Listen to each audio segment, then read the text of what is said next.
Guys, here is the finished product of the Mystic Unicorn. I finally got her finished.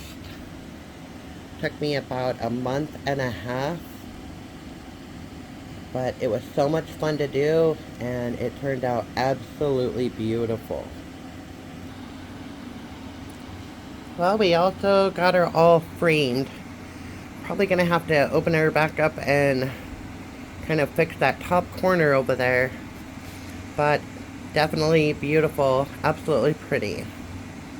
So guys, it is completed. Took me about a month and a half to do that. This one was on Amazon. It is discontinued as of right now. I did contact the seller. They're not quite sure when it will be available again, but they are working on it. This one also has kind of a lot of the different shaped diamonds, so it was definitely a lot of fun.